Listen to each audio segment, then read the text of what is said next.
میں بے روزگار تھا اور کام ڈھونڈنے کے لیے کراچی شہر آیا تھا۔ میرے پاس اتنے پیسے نہیں تھے کہ میں ہوٹل میں اپنے لیے ایک کمرہ کرائے پر لے سکتا۔ تبھی میں ایک مدرسے میں چلا گیا اور قاری صاحب کی منت کی کہ وہ مجھے یہاں رہنے کے لیے ایک کمرہ دے دیں۔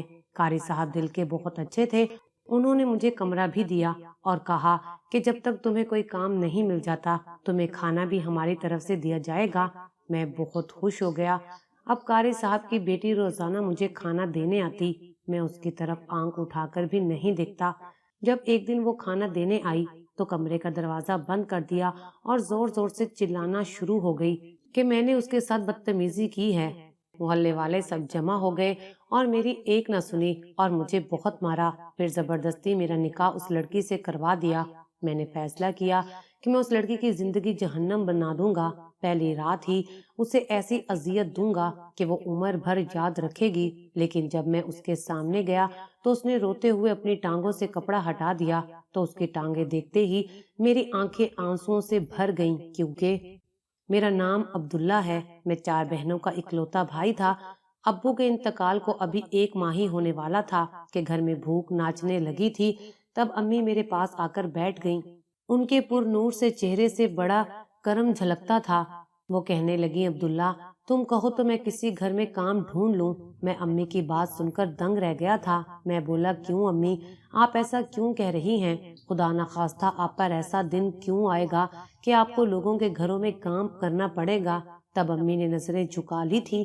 وہ کہنے لگی، جب جوان بیٹا اپنی ذمہ داری سے آنکھیں بند کر کے بیٹھا ہو تو پھر ماں کو ہی کام ڈھونڈنا پڑتا ہے۔ میں بولا، نہیں امی، ایسی بات نہیں ہے۔ میں ہرگز اپنی ذمہ داریوں سے پیچھے نہیں ہٹا، بلکہ میں نے تو ادھر ادھر نوکری کے سلسلے میں بات کر رکھی ہے۔ جیسے ہی نوکری ملے گی میں کام پر لگ جاؤں گا۔ امی نے سر ہلا دیا اور بولی، اچھا پھر اتنا بھی بتا دو کہ تب تک ہم کیا کریں، پتے کھا کر اپنا پیٹ بھریں۔ میں چپ کر گیا تھا۔ ہم کراچی شہر کی بیرونی سائڈ پر واقع ایک چھوٹے سے قصبے میں رہا کرتے تھے۔ یہاں جاب ملنا کافی مشکل تھا۔ گھریلو حالات کے پیش نظر میں نے امی سے اجازت لی اور کام کی تلاش میں کراچی آ گیا۔ میں نے سوچا تھا کہ کراچی شہر مجھے اپنی محبت بھری آغوش میں بھر لے گا، میرے دکھ درد سمیٹ لے گا، مگر ایسا نہیں ہوا تھا۔ یہاں آ کر تو مجھے زندگی کا مطلب سمجھ میں آ گیا تھا۔ یہاں پر نہ تو کوئی ہمارا رشتہ دار رہتا تھا اور نہ ہی کوئی جاننے والا۔ اسی وجہ سے مجھے فاقے بھی کاٹنے پڑے تھے۔ رہنے کے لیے میرے پاس کوئی ٹھکانہ نہیں تھا اور نہ ہی کوئی مجھ جیسے چھڑے چھان لڑکے کو کوئی مکان یا کمرہ کرائے پر دینے پر رضامند تھا۔ یوں ہی سارا دن میں سڑکوں کی خاک چھانتا رہتا تھا۔ تب میرا دل بہت زیادہ دکھ جایا کرتا تھا۔ میرے ہم عمر لڑکے تو اپنی زندگی کے سنہرے دنوں سے لطف اندوز ہو رہے تھے، جبکہ میں تو کٹھن حالات میں گر گیا تھا۔ اب تو یہ حالات تھے کہ جو پیسے میں اپنے ساتھ لایا تھا وہ بھی ختم ہو چکے تھے۔ اب پچھلے 2 دنوں سے بھوک اور پیاس کاٹ رہا تھا۔ ان 2 دنوں میں خود میں بہت زیادہ کمزوری محسوس کر رہا تھا، یہاں تک کہ مجھ سے چلا بھی نہیں جا رہا تھا۔ میں اب ٹھکانے کی تلاش میں مزید چل نہیں سکتا تھا۔ میں بہت زیادہ پریشان تھا، آنکھوں سے آنسو بار بار چھلک رہے تھے۔ تب میں نے دعائیا انداز میں ہاتھ بلند کر لیے تھے، اے اللہ، میں اپنی بہنوں کا واحد سہارا ہوں، مجھے ان کے لیے سلامت رکھ، انہیں بے سہارا مت کر۔ دعا کرتے کرتے میری آنکھ کے آگے اندھیرا چھا گیا تھا۔ پھر مجھے کچھ پتا نہ چلا کہ میرے ساتھ کیا ہوا، نہ جانے میں کتنی دیر سوتا رہا۔ جب آنکھ کھلی تو میں نے خود کو ایک صاف ستھرے کمرے میں پایا تھا۔ میں حیران تھا کہ میں یہاں کیسے پہنچ گیا اور یہ کون سی جگہ ہے۔ میں بستر پر لیٹا ہوا تھا جب میرے کانوں میں ایک آواز پڑی تھی، امی، یہ مہمان ہمارے گھر کب تک رہے گا؟ یہ باریک سی آواز اس بات کی طرف اشارہ کر رہی تھی کہ یہ سوال کسی نوجوان لڑکی کی طرف سے آیا ہے۔ پھر جواب آیا تھا، بیٹی تم اس بات کی فکر نہ کرو، یہ سب تمہارے ابو کے فیصلے ہیں، مہمان ان کی مرضی سے ہی آتے ہیں اور انہی کی مرضی سے جاتے ہیں۔ پھر اس لڑکی کی آواز گونجی تھی۔ میں اٹھ بیٹھا تھا۔ میں سوچنے لگا کہ نہ جانے میں یہاں کیسے آیا ہوں۔ ابھی میں اٹھ کر بیٹھا ہی تھا کہ دروازے پر دستک ہونے لگی تھی۔ میں جلدی سے کھڑا ہو گیا اور دروازہ کھول دیا۔ سامنے ایک بڑی سی داڑھی والے مہذب سے انسان کھڑے تھے۔ وہ میری طرف دیکھ کر مسکرانے لگے اور بولے، بیٹا اب کیسی طبیعت ہے آپ کی؟ میں مسکرا دیا تھا اور بولا پہلے سے بہت بہتر ہوں۔ وہ بولے آؤ بستر پر بیٹھ جاؤ، تمہاری طبیعت ابھی سنبھلی نہیں ہے۔ میں ان کی بات مان کر بستر پر بیٹھ گیا تھا اور بولا میں یہاں کیسے پہنچا اور آپ کون ہیں؟ وہ نرم مزاج سے بولے بیٹا میں قاری رفیق ہوں اور ایک مدرسے میں بچوں کو پڑھاتا ہوں، اور اسی مدرسے میں مجھے رہنے کے لیے ایک چھوٹا سا مکان دیا گیا ہے، اور اب تم بھی اسی مکان میں ہو۔ کل شام میں سبزی لینے نکلا تو دیکھا کہ ایک ٹھیلے کے ارد گرد بہت زیادہ رش جمع ہے۔ میں نے آگے بڑھ کر جھانکا کہ نہ جانے کیا ماجرا ہے۔ تب میں نے ایک نوجوان کو زمین پر پڑے ہوئے دیکھا۔ لوگ کہہ رہے تھے کہ یہ لڑکا بے ہوش ہو گیا ہے۔ میں نے چند لڑکوں کی مدد سے تمہیں اٹھایا اور ڈاکٹر کے کلینک لے گیا تھا۔ ڈاکٹر نے تمہارا چیک اپ کیا اور کہنے لگا کہ یہ نوجوان تو ٹھیک ہے، بس شاید کمزوری کی وجہ سے بے ہوش ہو گیا ہوگا۔ ایسے میں تمہیں اپنے مدرسے لے آیا۔ اب مجھے بتاؤ تم کون ہو اور تمہارا گھر کہاں ہے؟ میں بولا قاری صاحب میں آپ کا بہت مشکور ہوں، اگر آپ میری مدد نہ کرتے تو نہ جانے میرے ساتھ کیا ہو جاتا۔ دراصل میں کراچی شہر کے ساتھ ہی محلے ایک قصبے سے ہوں، 4 بہنوں کا اکلوتا بھائی ہوں۔ گھر کے حالات بہت خراب تھے، اس لیے نقل مکانی کرنی پڑی۔ یہاں رزق کی تلاشی میں مارا مارا پھر رہا ہوں۔ 1 ہفتہ قبل یہاں آیا تھا، ساتھ جو پیسہ لایا تھا وہ بھی ختم ہو گیا ہے، مگر ابھی تک مجھے کوئی کام نہیں ملا۔ بھوک سے سر چکرا رہا تھا، نہ جانے کب چکرا کر گر گیا۔ قاری رفیق صاحب بولے بیٹا تم بیٹھو، میں تمہارے لیے کھانے پینے کا بندوبست کرتا ہوں۔ اتنا کہہ کر وہ کمرے سے باہر نکل گئے تھے۔ انہوں نے میرے لیے ہلکی پھلکی سی غذا بھجوائی تھی، ساتھ یہ بھی کہا تھا کہ اب بچوں کو پڑھانے کا وقت ہو چکا ہے، میں شام میں تمہارے پاس چکر لگاؤں گا۔ میں نے اپنا موبائل دیکھا تو والدہ کی بے شمار کالز آئی ہوئی تھیں۔ میں نے جلدی سے ان کا نمبر ملایا تھا، دوسری ہی بیل پر فون اٹھا لیا گیا تھا۔ امی کی دل دہلا دینے والی آواز فون سے گونج رہی تھی، وہ زاروں قطار رو رہی تھی، کہنے لگی بیٹا تو ٹھیک تو ہے نا؟ کل رات سے عجیب عجیب سے وسوسے مجھے آ رہے ہیں۔ آنکھیں تو میری بھی بھیگ گئی تھیں، لیکن خود پر قابو کر کے مضبوط لہجے میں بولا امی میں معذرت کرتا ہوں کہ آپ کو میری وجہ سے اتنی پریشانی سے دوچار ہونا پڑا، اور اصل میں میری جاب لگ گئی ہے، کام میں بہت زیادہ مصروف تھا، نیا کام ہے نا، میں نہیں چاہتا کہ مالک کی نظروں میں آ جاؤں، اس لیے خوب محنت کرتا ہوں۔ امی نے مجھے ڈھیروں دعائیں دے دی تھی اور ساتھ یہ بھی کہہ دیا تھا کہ بیٹا اگر ممکن ہو سکے تو کچھ پیسے پکڑ کر ہمیں تھوڑی سی رقم بھجوا دو، اب تو دکاندار ادھار دینا بھی بند کر چکے ہیں۔ میں نے ان کو یقین دہانی کرائی تھی کہ بہت جلد کوئی نہ کوئی انتظام کر دوں گا۔ فون بند ہوا تو میں سوچنے لگا کہ مجھے آگے کیا کرنا ہے، گھر والوں کو کہاں سے پیسے بھجواؤں۔ میرا دل کمرے میں بیٹھ کر گھٹنے لگا تھا، اس لیے میں نظریں جھکا کر باہر نکل آیا تھا تاکہ گھر سے باہر نکل کر تازہ ہوا میں سانس لے سکوں۔ میں کمرے سے باہر نکلا تو مجھے پتا چلا کہ مجھے تو چھت والا کمرہ دے دیا گیا تھا۔ میں نے تازہ ہوا میں لمبے لمبے سانس بھرے تھے، پھر بلند آواز سے بولا السلام علیکم، میں نیچے آنا چاہتا ہوں، پردہ کر لیجیے گا۔ یہ تو شکر ہے کہ میری ملاقات قاری صاحب سے ہو گئی تھی اور مجھے اس بات کا علم ہو گیا تھا کہ ان کا گھرانہ پردے کا قائل ہے، نہیں تو نہ جانے مجھ سے کون سی گستاخی سرزد ہو جاتی۔ نیچے سے آواز آئی آ جاؤ بیٹا۔ میں جلدی سے صحن عبور کرنے لگا تو مجھے مولوی صاحب کی اہلیہ نے آواز دے کر روک لیا تھا۔ وہ کہنے لگی بیٹا اب تمہاری طبیعت کیسی ہے؟ میں بولا آنٹی میں بہت بہتر محسوس کر رہا ہوں۔ میری بات سن کر وہ مسکرائیں اور کہنے لگیں کہ میں بھی اس مدرسے میں بچوں کو پڑھاتی ہوں، سب مجھے استانی جی کہتے ہیں، تم بھی انگریزی کا لفظ آنٹی چھوڑ دو اور پیار اور ادب کا یہ لفظ اپنا لو۔ میں مسکرا دیا تھا اور بولا جی استانی جی۔ اتنا کہہ کر میں باہر آ گیا تھا۔ میں اپنی رہائش اور کام کے سلسلے میں بہت زیادہ پریشان تھا، کچھ سمجھ نہیں آ رہا تھا، اس لیے مسجد میں چلا گیا۔ نماز تو ہو چکی تھی، وہاں کچھ لوگ قاری رفیق صاحب کے ارد گرد بیٹھے ہوئے تھے، میں بھی ادھر جا کر بیٹھ گیا۔ سب لوگ اپنے اپنے مسائل بیان کر رہے تھے، تب میں بھی بول پڑا قاری صاحب دعا کریں کہ میری نوکری لگ جائے۔ تب قاری صاحب سامنے بیٹھے ایک آدمی کی طرف دیکھتے ہوئے کہنے لگے جمشید میاں ابھی تھوڑی دیر پہلے آپ تذکرہ کر رہے تھے کہ آپ کو اپنی دکان چلانے کے لیے کوئی لڑکا چاہیے، تو میں آپ کو یہ لڑکا دیتا ہوں، اس کا نام عبداللہ ہے، میری ذمہ داری پر ہے، اسے اپنے پاس کام دے دیں۔ جمشید صاحب بولے قاری صاحب جیسا آپ نے کہا ویسا ہی ہوگا۔ پھر جمشید صاحب نے مجھے اشارہ کیا اور مسجد سے باہر لے گئے، کہنے لگے میں تمہیں مہینے کے 18,000 روپے دوں گا، کہو منظور ہے کیا؟ میں جلدی سے بولا جی جی مجھے منظور ہے۔ وہ کہنے لگے چلو کل سے کام پر آ جانا۔ میں بہت زیادہ خوش ہو گیا تھا، میرے لیے 18,000 قارون کے خزانے سے کم نہیں تھے۔ خیر سے کام کا مسئلہ حل ہوا تو میں ایک بار پھر سے قاری صاحب کے گھر آ گیا تھا۔ شام میں وہ میرے پاس آئے تھے۔ میں بولا قاری صاحب آپ نے مجھ پر بہت بڑا احسان کیا ہے، میں دل لگا کر کام کروں گا، بس آپ سے اتنی عرض ہے کہ آپ نے میری جاب کا مسئلہ تو حل کر ہی دیا ہے، پلیز آپ میری رہائش کا بھی انتظام کر دیں۔ وہ بولے کیا یہ رہائش بری ہے؟ میں بہت زیادہ حیران ہو گیا۔ میں بولا یہ تو آپ کا گھر ہے۔ وہ بولے بیٹا میں بھی مدرسے کی جگہ پر رہتا ہوں اور تم بھی میرے ساتھ رہ سکتے ہو، میں تم پر اس لیے اعتبار کرتا ہوں کہ تمہاری خود کی 4 بہنیں ہیں، ان کا خیال تمہیں کبھی اخلاقیات سے گرنے نہیں دے گا۔ میں نے جلدی سے قاری صاحب کے ہاتھ چوم لیے تھے، انہوں نے میرا ساتھ اس طرح دیا تھا جیسے کوئی اپنا بھی نہیں دیتا۔ مجھ پر ان کا بہت بڑا قرض چڑھ گیا تھا۔ اب ہر صبح ان کی پردہ دار بیٹی برقع پہن کر مجھے کھانا دینے آ جایا کرتی تھی، میں تو اس کی طرف آنکھ اٹھا کر بھی نہیں دیکھتا تھا، پھر کام پر چلا جاتا۔ جمشید صاحب مجھے دوپہر کا کھانا دکان میں ہی کھلا دیا کرتے تھے، رات کا کھانا پھر سے مجھے قاری صاحب کی بیٹی مہوش دے جایا کرتی تھی۔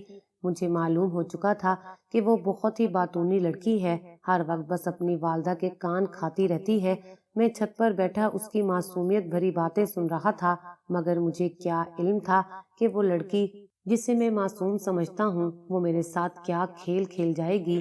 میں تو اپنی بہنوں کی خاطر مزدوری کرنے کے لیے گھر سے باہر نکلا تھا، مہینے بھر کا جو بھی کماتا اپنے خرچے کے پیسے رکھ کر باقی پیسے میں گھر بھیج دیا کرتا تھا، جیسے تیسے بھی تھا، بس اپنی زندگی بسر کر رہا تھا۔ ایک شام مجھے مہوش کھانا دینے آئی تو میز پر کھانا رکھ کر واپس نہیں مڑی، وہ میرے سر پر کھڑی رہی تھی۔ میں تو آنکھیں جھکا کر بیٹھا اس کے جانے کا انتظار کرتا رہا۔ جب وہ نہ گئی تو خیال آیا کہ کیا پتا کہ اسے مجھ سے کوئی کام ہو، اس لیے میں اٹھ کر کھڑا ہو گیا۔ میں بولا جی کیا بات ہے؟ وہ اچانک ہی زور زور سے چلانے لگی تھی، بچاؤ بچاؤ کی آوازیں سن کر میں بھی گھبرا گیا تھا۔ میں بولا کیا بات ہے، کیا ہوا ہے؟ میں بھی زور زور سے دروازہ بجانے لگی تھی، جبکہ دروازہ پہلے ہی کھلا تھا۔ یہ سب بہت پریشان کن صورتحال تھی۔ میں اس کا ہاتھ پکڑ کر اسے کمرے سے نکال دینا چاہتا تھا، مگر میں قاری صاحب کی بیٹی کو ہاتھ لگانے کی جسارت نہیں کر سکتا تھا۔ وہ چیختی رہی، یہاں تک کہ سب مدرسے والے اور محلے کے لوگ بھاگتے ہوئے آ گئے اور قاری صاحب کے گھر میں داخل ہو گئے۔ قاری صاحب بھی ان کے ساتھ ہی تھے۔ مہوش بھاگتی ہوئی کمرے سے باہر نکل گئی، وہ اپنے باپ کے سینے سے لگ کر پھوٹ پھوٹ کر رونے لگی تھی۔ وہ بولی ابو میں اس کو کھانا دینے گئی تھی، اس مردود نے میرے ساتھ بدتمیزی کرنے کی کوشش کی ہے۔ میں ہکا بکا سا کھڑا تھا، میرے چہرے پر ایک رنگ آتا اور دوسرا رنگ جاتا، سب لوگ وحشیوں کی طرح میری جانب بڑھ رہے تھے۔ میں حالانکہ چلا چلا کر کہنا چاہتا تھا کہ میں بے قصور ہوں، اس لڑکی نے مجھ پر جھوٹا الزام لگایا ہے، مگر میں یہ سب نہیں کہہ سکتا تھا کیونکہ اس طرح تو رفیق صاحب کی تربیت پر سوال اٹھ جاتے ہیں۔ میں اندر سے تھر تھر کانپ رہا تھا، مگر دنیا کو دکھانے کے لیے مضبوط بنا کھڑا تھا۔ سب لوگ میری طرف بڑھ رہے تھے، میں چاہتا تھا کہ میں یہاں سے غائب ہو جاؤں، مگر میں ایسا نہیں کر پا رہا تھا۔ میری نظر قاری صاحب کے چہرے پر تھی، ان کی آنکھوں سے آنسو بہ رہے تھے، ان کی داڑھی بھیگ گئی تھی اور یہ منظر دیکھ کر میرا دل کرچیوں میں بٹ گیا تھا اور پھر ایک ہجوم مجھ پر گر پڑا تھا۔ مجھے لاتوں مکوں اور لاٹھیوں سے مارا گیا تھا، میں زمین پر پڑا مار سہ رہا تھا۔